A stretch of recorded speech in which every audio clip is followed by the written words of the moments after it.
আসসালামু আলাইকুম viewers, welcome back to my new video from Keya create craft. তো আজকের ভিডিওতে আমি দেখাবো সুন্দরী কুশি কাটার কাজটি কিভাবে করবেন। এটা আসলে আপনারা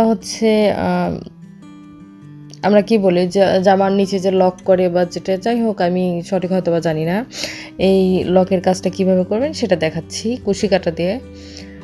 ইজিলি বাড়িতেই করতে পারবেন। তো এখানে আমি প্রথমে কুশি কাটাটি ঢুকিয়ে দিলাম। এখন আমি একটা স্লিপ নট করে নিচ্ছি। এটা আসলে পিকো করার মতোই দেখতে দেখা যায়, কিন্তু আসলে দেখতে পিকো করার থেকেও সুন্দর দেখা যায়।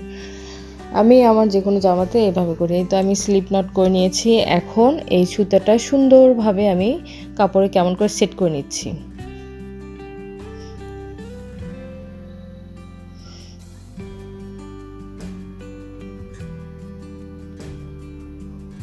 এখন এরকম করে সেট করে নিলাম। নেওয়ার পরে এখানে আমি সেট করে নেওয়া হয়ে গেল। এখন আমি এখানে চেন করব।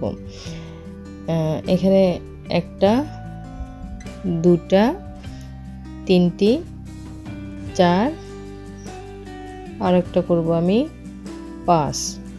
আমি এখানে 5টা চেন করেছি। এখন দেখুন চেন করার পরে আমার এই কাজটা কতটুকু হয়েছে সেটা আমি মেপে পরবর্তী জায়গাতে আমি এখানে সিঙ্গেল ক্রোশেট দিয়ে লক করে নিচ্ছি।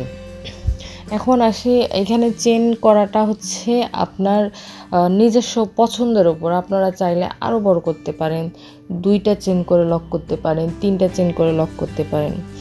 তো এটা নিজস্ব পছন্দ অনুযায়ী। তো আমি এখানে 5টা করে চেন করে নিয়ে, অবশ্যই মেপে নেবেন। মেপে না নিলে দেখা যাবে কাপড় কুঁচকে যাবে বা সেলাইটা মানে একদম কেমন জানি হয়ে থাকবে।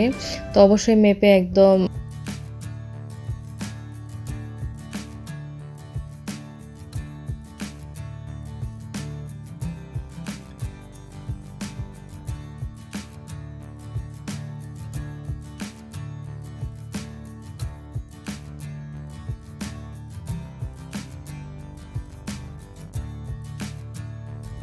পুরো জামাটা আমি সেম এভাবে কাজ করে নিয়েছি। দেখতে পাচ্ছেন কত সুন্দর লাগছে। এরকম ছোট বাচ্চাদের জামা বা বড়দের জামাতে এরকম কাজ করলে কিন্তু অনেক সুন্দর লাগে। তো এরকম আরও ভিডিও পেতে অবশ্যই আমার পাশে থাকবেন। দেখা হচ্ছে পরবর্তী ভিডিওতে। আল্লাহ হাফেজ।